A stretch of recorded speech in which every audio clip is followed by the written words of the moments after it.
अल्हम्दुलिल्लाह नहमदुहु व नस्तईनुहु व नस्तगफिरुहु व नुमिनु बिही व नतवक्कलु अलैहि व नऊज़ु बिल्लाहि मिन शुरूरि अनफुसिना व मिन सय्यिआति अमालिना मन यहदिहिल्लाहु फला मुज़िल्ल लहु व मन युज़लिलहु फला हादिय लहु व अशहदु अल्ला इलाहा इल्लल्लाहु व अशहदु अन्ना मुहम्मदन अब्दुहु व रसूलुहु अम्मा बाद अऊज़ु बिल्लाहि मिनश शैतानिर रजीम बिस्मिल्लाहिर रहमानिर रहीम व इज़ यरफ़उ इब्राहीमुल क़वाइदा मिनल बैति व इस्माईल रब्बना तक़ब्बल मिन्ना इन्नका अंतस समीउल अलीम व तुब अलैना इन्नका अंतत तव्वाबुर रहीम अऊज़ु बिल्लाहि मिनश शैतानिर रजीम कुल इन्न सलाती व नुसुकी व महयाया व ममाती लिल्लाहि रब्बिल आलमीन सदक़ल्लाहुल अज़ीम। मोहतरम बुजुर्ग हजरात और नौजवान भाइयों, अस्सलामु अलैकुम व रहमतुल्लाहि व बरकातुहू।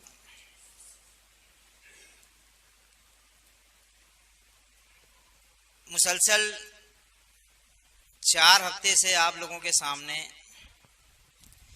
सीरत इब्राहीम के चंद नुमाया पहलू वाज़े किए जा रहे हैं। चूंकि ये हज और कुर्बानी का महीना है, इसमें हर शख्स ये चाहता है कि इसके मुताल्लिक हमें तमाम अहकामात, तमाम चीज़ें हमें मालूम हो एक मुसलमान होने की हैसियत से। सबसे पहली चीज़ आपके सामने हमने जो रखी थी वो ये है कि लब्बैक अल्लाहुम्मा लब्बैक लब्बैक ला शरीका लका लब्बैक इन्नल हम्दा व निअमता लका वल मुल्क ला शरीका लक। इसके बाद आपके सामने हजरत इब्राहीम अलैहिस्सलाम की वो अजीमत भरी दास्तान जो आपके बचपन से शुरू होती है, जिसके लिए सूरह बकरा के अंदर अल्लाह रब्बुल आलमीन ने कहा व इज़ इब्तला इब्राहीम रब्बुहु बिकलिमातिन फातम्महुन्न,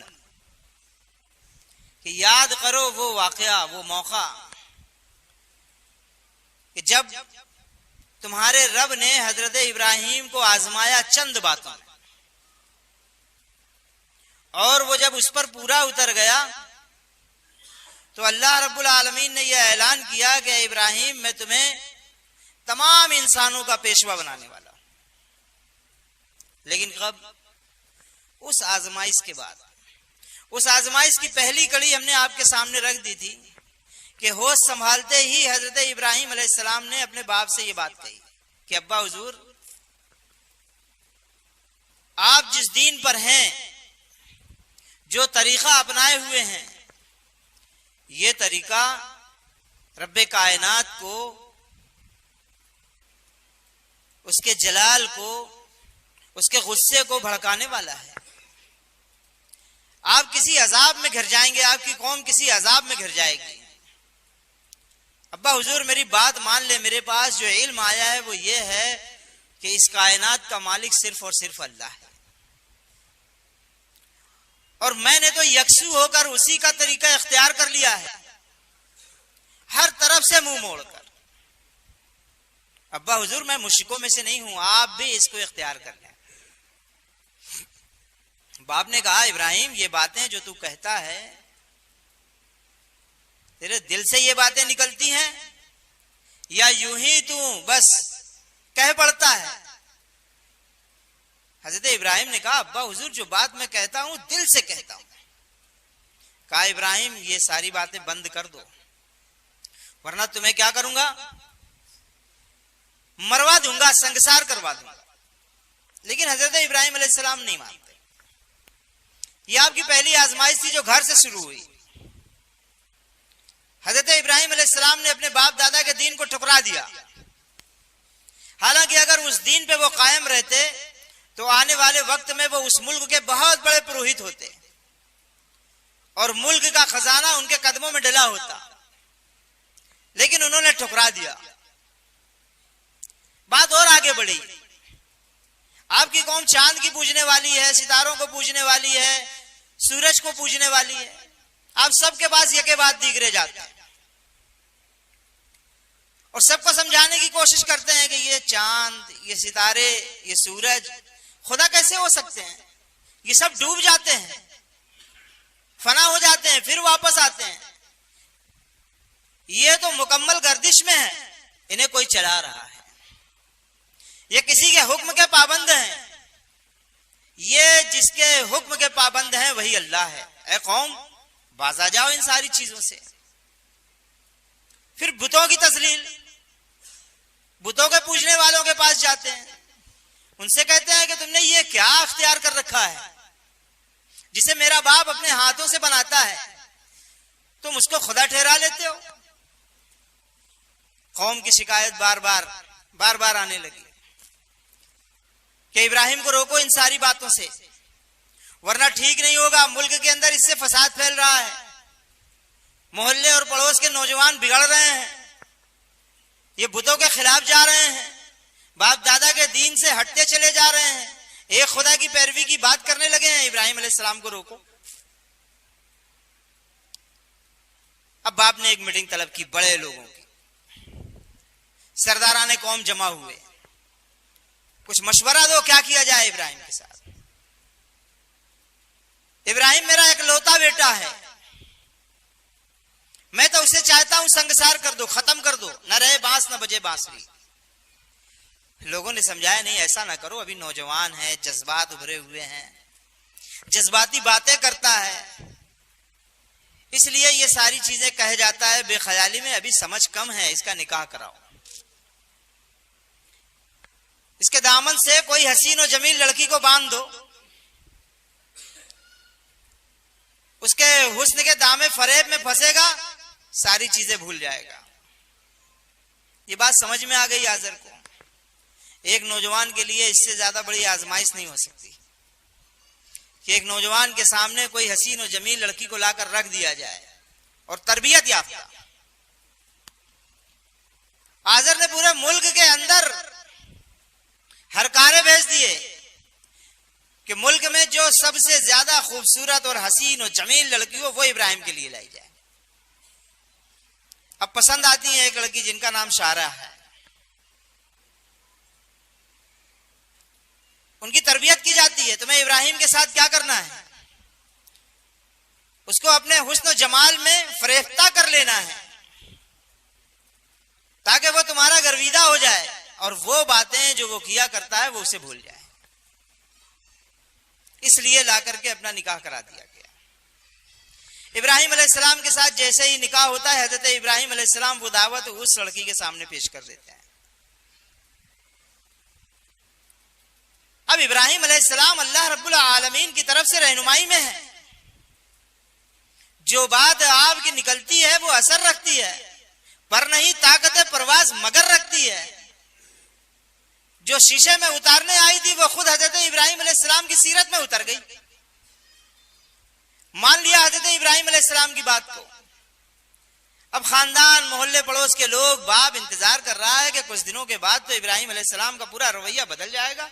लेकिन देखा यह गया कि इब्राहिम अलैहिस्सलाम को कुव्वत मिल गई है, आपको ताकत मिल गई है, आपका एक बाजू बढ़ गया है। वो काम जो अभी औरतों में नहीं हो रहा था, अब औरतों में काम करने के लिए एक औरत उन्हें मिल गई है। और वही बात जो हजरत इब्राहिम अलैहिस्सलाम कहते हैं और ये लड़की कहने लगी है। ये कोई पहला मौका नहीं था दुनिया के अंदर जो इब्राहिम अलैहिस्सलाम को इस अंदाज में रोका गया और रोकने की कोशिश की गई, लेकिन ईमान गालिब आया। इससे पहले इब्लीस ने यही चाल चली थी हमारे बाप के साथ, हजरत आदम अलैहिस्सलाम के साथ। जन्नत के अंदर जो उसने पासा फेंका था वो यही तो फेंका था कि इनके सुतर उतर जाएं, और जैसे ही उसने उस दरख्त की तरगीब दी उनके सुतर खुल गए। एक दूसरे को वाज़ह कर दिया, एक दूसरे के सामने नफ्स को भड़का दिया। इस पर यहूदी साजिशें आज तक काम कर रही हैं। हजरत इब्राहिम अलैहिस्सलाम के बाद हुजूर पाक सल्लल्लाहु अलैहि वसल्लम के जमाने में आप देख लें, हजरत ईसा अलैहिस्सलाम के जमाने में देख लें, सारे लोग इनके ईमान को खुरचने के लिए लड़कियों का इस्तेमाल करते हैं। उन नौजवानों के सामने लड़कियों को पेश करते हैं और निहायत ही तालीम और तरबियत करके चंद पहले उम्मत के साथ ये एक बड़ा अलमिया हो चुका है। सलाहुद्दीन अय्यूबी के जमाने में, वहां पर भी जब सलाहुद्दीन अय्यूबी का गलबा बढ़ा और सलाहुद्दीन अय्यूबी का नजरिया जब उस मुल्क के अंदर काम करने लगा, मिस्र के नौजवान असल इस्लाम की तरफ रागिब होने लगे, तो यहूदियों ने क्या किया? पूरी दुनिया से खूबसूरत लड़कियों को जमा किया, उनकी तालीम और तरबियत की और फिर पूरे मुस्लिम ममालिक के अंदर डाल दिया। उन फौजियों को, उन मुजाहिदीन को और उन तमाम लोगों को जो मुल्क के अंदर असर रखते हैं, अपने दाम में फंसाने की कोशिश करो। और उन्होंने किया, कितनी जाने ली उन लड़कियों ने। किसी को जहर दिया, किसी को रात में खंजर मार दिया, किसी का गला काट दिया, उन लड़कियों ने यह काम किया। लेकिन इसके बावजूद जो ईमान में राशिकुल ईमान थे, जो अल्लाह रब्बुल आलमीन की रजा चाहते थे, उन लोगों ने इस जमीन के ऊपर दिखाया है कि उनके ऊपर किसी किस्म का कोई जादू काम नहीं किया। उसके बाद मोहम्मद अली कासिम का जमाना आता है, हिंदुस्तान के अंदर जब ये तशरीफ लाते हैं, इनके साथ भी यही मामला होता है। ब्राह्मणों ने उनके सामने, मुजाहिदीन के सामने लड़कियों को पेश किया, लेकिन मोहम्मद बिन कासिम ने पलटकर अपने लोगों से कहा कि सुनो, एक वादा इस ब्राह्मण का है जिसे हम पूरा करने आए हैं, लेकिन इससे पहले एक वादा हमने अल्लाह रब्बुल आलमीन से किया है, उस वादे को ध्यान रखना। और मामला यह हुआ कि किसी शख्स की नजर नहीं उठी जब उनके ऊपर, तो वो लड़कियां अपने फूल की थालियां फेंक कर चली गईं, ये कहते हुए कि ये इंसान नहीं, फरिश्ते हैं। हमारी अपनी कौम तो हमें नोचती और बंबोड़ती है, ये अलग किस्म की कोई मखलूक है जो हमारी तरफ निगाह भी नहीं उठाती। ये थे वो मुसलमान जिनके कदम रखने से जमीन लर्जा खेज हो जाती थी, लरजने लगती थी, दिल दहशत ज़दा हो जाते थे, आंखें पथरा जाती थी और लोग उनका हुस्न किरदार देखकर इस्लाम की तरफ रागिब हो जाते थे। आज का मुसलमान कहां है? आज का तो हमारा नौजवान, हमारे मोहल्ले की पड़ोस की बच्चियां महफूज नहीं है हमारे नौजवान से। आज इब्लीस ने उससे भी बड़ा काम करके दिखा दिया है, फहाशी और रियानियत हमारे घरों में पहुंचा दिया है। अब उनको लड़कियों की तालीम और तरबियत करके हमारे मोहल्लों में और मुसलमान नौजवानों के पास पहुंचाने की जरूरत नहीं रही। अब तो उन्होंने नाटक के जरिए, फिल्मों के जरिए, दूसरी तमाम जराए इस्तेमाल करके आपकी निगाहों को, आपके ईमान को, आपके दिल को, आपके दिमाग को पूरी तरह तबाह बर्बाद कर दिया है। वक्त से पहले आपके नफ्स को भड़का दिया है और आप उस तरफ रागिब हो गए हैं, और नतीजा ये है कि हमारी बहनें, हमारी बच्चियां, हमारे भाई बंदों से भी महफूज नहीं रह गई। ये हाल हो गया। किसने किया ये वो इब्लीस की चालें हैं जो पहल हजरत आदम अलैहिस्सलाम के साथ हुई, फिर हजरत इब्राहिम के साथ आजमाई गई, फिर हजरत ईसा अलैहिस्सलाम के जमाने में हुआ, फिर हुजूर पाक सल्लल्लाहु अलैहि वसल्लम के जमाने में हुआ, और आज तक इब्लीस इस चाल को हमारे साथ खेल रहा है और वो बाजी उसके हाथ में है। ये आजमाइश हजरत इब्राहिम अलैहिस्सलाम के सामने लाके रखी गई, जिसमें आप पूरे उतर गए। उसके बाद वो बुतों का वाकया आया, जब माबिद के अंदर दाखिल हो गए, तमाम बुतों को ढा दिया। कौम आई, कौम पूछने लगी, इब्राहिम हमारे बुतों का हाल तूने किया है? इब्राहिम ने कहा, ये बड़े हजरत से पूछ लो, यही खड़े हुए हैं, इन्हीं के हाथ में कुल्हाड़ा है, हो सकता है किसी बात पर बिगड़ गए हो और इन्होंने सारों की खबर ले ली, इन्हीं से पूछ लो। कौम सुस्तर रह गई। क्या जवाब दें हजरत इब्राहिम को? सही बात तो कह रहे हैं कि तमाम तर छोटे छोटे खुदा टूट फूट चुके हैं और एक बड़ा खुदा महफूज है। अब ये कह रहे हैं हो सकता है ये नाराज हो गया हो किसी बात पे, खाने पीने पर झगड़ा हो गया हो। कौम कहती है, इब्राहिम तुम जानते हो कि ये बुत बोला नहीं करते। इब्राहिम कहते हैं, यही बात तो मैं कब से समझा रहा हूं तुम्हें, जिंदगी का कितना बड़ा हिस्सा मैंने तुम्हारे सामने गंवा दिया, यही बात समझाते समझाते कि जब ये बोला नहीं करते, सुना नहीं करते, कुछ कर नहीं सकते, देख नहीं सकते, कि खुदा कैसे हो सकते हैं। फिर शैतान ने चटके लगाए, कौम को नमरूद के पास पेश कर दिया गया। उस वक्त का खुदा था वो, दावा था उसका कि जमीन पर हुकूमत हमारी है, ये बाग और बगीचों पे हमारा हुक्म चलता है, हमारे अनाज पैदा होते हैं, नहरें हमारे कदमों के नीचे हमारे मुल्क में बह रही हैं, यहां का कानून भी हमारा कानून होगा। इस तरह का खुदा बना हुआ था। हजरत इब्राहिम उसके सामने पेश किए गए। अब इब्राहिम अलैहिस्सलाम एक बड़ी हस्ती के बच्चे थे, नमरूद ऐसे सीधा हाथ नहीं डाल सकता था, ख्याल रखता था उनके ओहदे का कि आजर हमारे हुकूमत के अंदर एक ओहदेदार है। कहा इब्राहिम तुम किस खुदा की बात करते हो, बड़ी मोहब्बत से। इब्राहिम ने कहा मैं उस खुदा की बात करता हूं जो मौत और जिंदगी को ईजाद करने वाला है, जो मौत देता है और जिंदगी देता है। कहा यह काम तो मैं भी कर देता हूं। और उसने ढिठाई दिखाई, 2 लोगों को लाया, जेल से निकलवा कर जो छूटने वाला था उसे मरवा दिया और जिसे फांसी होने वाली थी उसे आजाद कर दिया। कहा देखो ये तो मेरे इख्तियार में भी है, मैं भी ऐसा कर सकता हूं। इब्राहिम ने कहा मेरा रब सूरज मशरिक से निकालता है, मगरिब में डूबता है, तुम्हारा क्या ख्याल है अगर तुम खुदा हो तो। अल्फाज आए, अल्लाह पाक ने फरमाया कि वो शुजदर रह गया, उसकी निगाहें झुक गईं, उसको अपनी औकात का पता चल गया कि उसकी खुदाई कितनी देर की है। फिर भी शैतान ने उसे पलटा खिलाया और कहा कि इब्राहिम के लिए आग जमा करो, इसे आग में जला दो। अब जो आग जलाई गई, जो आग दहकाई गई, वो भी बहुत बड़ी आग। हजरत इब्राहिम को जेल में रखा गया है,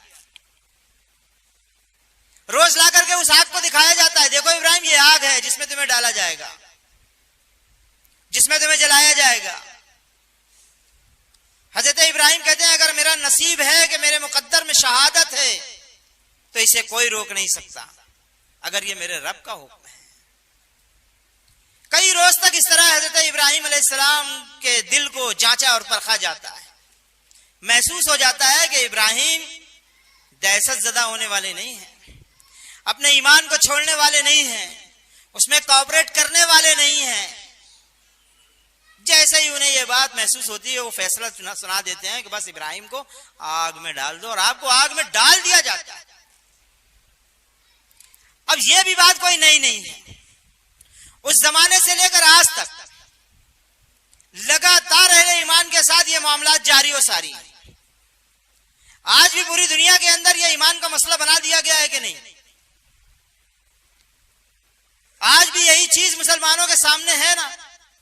आज भी तो तुम्हें कहा जा रहा है कि नहीं नाम लो, जय श्री राम को, वरना मार दिया जाएगा, जला दिया जा रहा है लोगों को पेट्रोल डालकर। ये क्या चीज है? ये ईमान का मसला है। तुम्हारे ईमान को जांचने की एक सबील खड़ी कर दी गई है।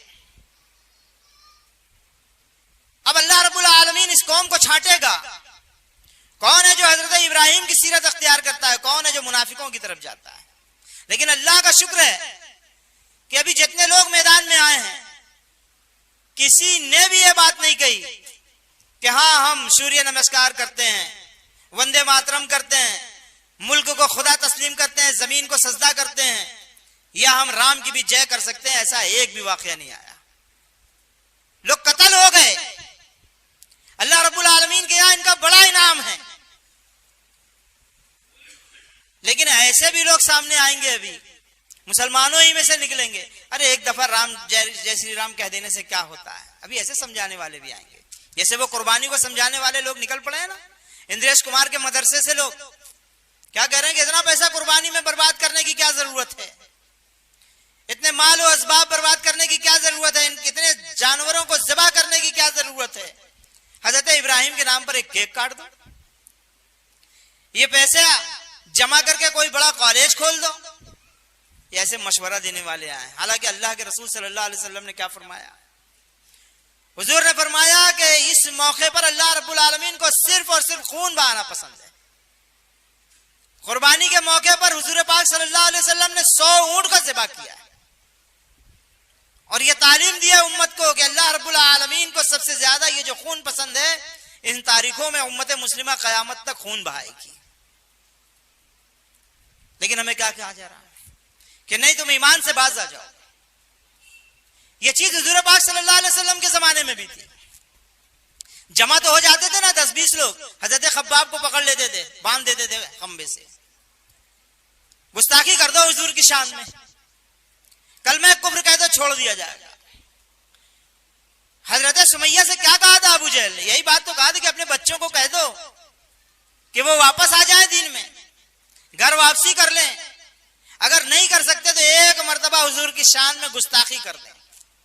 और मैंने सुना है कि तूने भी ईमान ले आई, तूने भी उसी कलमे को इख्तियार कर लिया है। उन्होंने कहा कि हाँ, खुदा की कसम मैंने उस कलमे को इख्तियार कर लिया है। बर्छी मार दिया सीट नाप के नीचे, और ये कहते हुए वो अपने रब्बे आला से, रब्बे हकीकी से मिल गई कि रब्बे काबा की कसम मैं तो कामयाब हो गई। ये हाल आज भी तो है। ये हमारे ईमान का मसला खड़ा किया जा रहा है। और इसके बाद हम आपको बताएं कि गलबा आपका मुकद्दर है, लेकिन कब जब आप इस्लाम को समझ लें और उस नुक्ते से काम करें, इस पैगाम को लेकर उनके पास जाएं। तमाम अंबिया इकराम ने यही अमल किया है, और इसके मुकाबले में अगर वो हमें पकड़ लेते हैं, हमारी जबान काट देते हैं, हमारे हाथ पांव तोड़ते हैं, यहां तक कि अगर हमारे गले काट दिए जाते हैं, तो अल्लाह अकबर, हम तो इसकी तमन्ना करते हैं।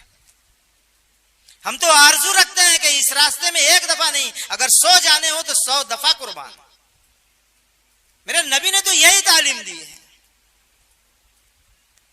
ये हमेशा से रहा है कि जो इख्तिदार पसंद लोग रहे हैं, जिनके हाथ में कुव्वत रही है, जिनके पास ताकत रही है, वो ईमान को सीने से निकाल लेने की कोशिश करते हैं। लेकिन अल्लाह रब्बुल आलमीन की रजा जो लोग चाहते हैं, जमीन पर उन्होंने ये अज़्म के साथ दिखाया है कि ईमान हमारा इतना कमजोर नहीं है जो हम जान के बदले में इसका सौदा कर लें। हजरत इब्राहिम अलैहिस्सलाम ने भी यही किया और इस पर भी खरे उतर गए। उसके बाद क्या हुआ? हिजरत करो, निकलो यहां से, तुम्हें मुल्क के अंदर नहीं रखा जाएगा। ठीक है, तुम बहुत बड़े बाप की औलाद हो, लेकिन मुल्क छोड़ो, निकल जाओ यहां से, अब इस मुल्क में तुम्हारा कुछ नहीं। इस पे भी निगाह रखोगे तो आज पूरी दुनिया के अंदर तुम्हारे साथ यही चीजें हो रही हैं। बहरहाल हजरत इब्राहिम अलैहिस्सलाम निकल पड़ते हैं अपनी बीवी सारा के साथ, और एक शख्स उनका भतीजा होता है जिनका नाम लूत है। बाद में वो लूत अलैहिस्सलाम हुए, अल्लाह रब्बुल आलमीन ने उन्हें नबूवत अता की। निकल गए, खाक छान रहे हैं, सहरा सहरा, गली गली, कूचा कूचा, गांव गांव जा रहे हैं अल्लाह का पैगाम लेकर। ये पैगाम लेकर के इस कायनात का मालिक सिर्फ अल्लाह है। इस कायनात में हुक्म सिर्फ उसी का चलता है। हम उसी के बंदे और गुलाम हैं, उसी की हमें इबादत करना चाहिए। तारीख के अंदर आता है कि हजरत इब्राहिम अलैहिस्सलाम के हाथ पर बहुत कम लोग ईमान लाए। फिर एक आजमाइश और खड़ी हो गई। इराक के मकाम पर पहुंचे एक बादशाह को आपकी बीवी पसंद आ गई। अब वो निहायत खूबसूरत और जमील थे, उसके चर्चे सुना उसने, आपकी बीवी को बुला लिया, आपकी आबरू पर हाथ डालने की कोशिश की। फरिश्तों ने उसे रोक दिया, यहां तक कि उसके हाथ सल हो गए। वो समझ गया कि यह औरत कोई गैर मामूली औरत है। वो ठहर गया और फिर अपने यहां से एक रानी को या एक बांदी को तोहफे में दिया और कहा कि इसको अपने जैसा बनाना, जैसी तुम हो, जिस सीरत को तुमने अख्तियार किया उस सीरत के मालिक इसको भी बनाना। ये मलका तो है इसके अंदर, लेकिन चाशनी उस वक्त पैदा होगी जब तुम्हारी सीरत इसके अंदर घर कर जाए। अब हजरत सारा ने कहा कि हजरत आजरा को हम कैसे संवार सकते हैं? मुझे संवारने वाले तो हजरत इब्राहिम हैं। ला करके अपनी सौकन बना दिया, हजरत इब्राहिम के निकाह में दे दिया। उसके बाद एक मुद्दत दराज तक दुनिया के अंदर मारे मारे फिरे हैं, कभी किसी ने आपकी दिलजोई नहीं की। तारीख के अंदर आता है कि 84 साल की उम्र हो गई, तब आपने दुआ की कि परवरदिगार, मेरा यह मिशन अब खतरे में फंस गया है, मेरे बाद इस पैगाम को दुनिया के अंदर कौन लेकर उठेगा, इसका वारिस कौन होगा? माल और असबाब तो कुछ है नहीं कि उसका वारिस मैं चाहूं। हम लोगों को तो ज्यादा फिक्र होती है कि हमारी नस्ल बाकी रहे, एक आध बच्चा हो जाए ताकि बाद में हमारी विरासत का हकदार हो, हमारी नस्ल दुनिया के अंदर जानी जाए। लेकिन हजरत इब्राहिम अलैहिस्सलाम ने इस पर्पस से चाहा कि मेरा मिशन ये जो है, कलमे हक जो जमीन के चप्पे चप्पे पर जाना चाहिए, इस मिशन के लिए दरकार है कि मुझे कोई एक बच्चा से इनायत फरमा दे। कब कहा? 84 साल की उम्र में। और अल्लाह रब्बुल आलमीन ने आपको खुशखबरी दे दी कि आपके यहां बच्चा होगा। अब अब उनकी औरत कहती है क्या इस उम्र में, जबकि मैं सूख चुकी हूं, बांझ हूं, और मेरे मियां भी एकदम बूढ़े हो चुके हैं। फरिश्तों ने कहा कि अल्लाह जो चाहता है करता है, यही होगा। और आपके यहां पर एक चांद सा बच्चा पैदा हुआ जिसका नाम हजरत इस्माइल रखा गया। यह हजरत इस्माइल जो हजरत हाजरा जो वो बांदी जो उस बादशाह ने दी थी उसके बतन से पैदा हुए। अभी दूध ही पी रहे हैं, शीरख्वार हैं। हुक्म आ गया अल्लाह रब्बुल आलमीन का, बुढ़ापे में औलाद हुई है, मोहब्बत और जज्बात कैसे होंगे, अंदाजा लगाएं इसका। हुक्म आ गया कि इस बच्चे को और इसकी मां को ले जाओ, उस बेआबो गया वादी में छोड़ाओ जहां पर न खाना है न पानी, जो चटियल मैदान है। इशारा किया गया मक्के की उस दरो दीवार की तरफ जहां उसकी बुनियाद पहले से डली हुई थी। हम अपनी बात को यहीं पर रोक देते हैं और इसके आगे इंशाअल्लाह कुर्बानी का वो जो वाकया है वो अगले हफ्ते में आपके सामने आएगा। अल्लाह ताला से दुआ है कि परवरदिगार आलम इन बातों को अच्छी तरह समझने और उस पर अमल करने की तौफीक अता फरमाए। व आखिर दावाना अनिल हम्दुलिल्लाहि रब्बिल आलमीन।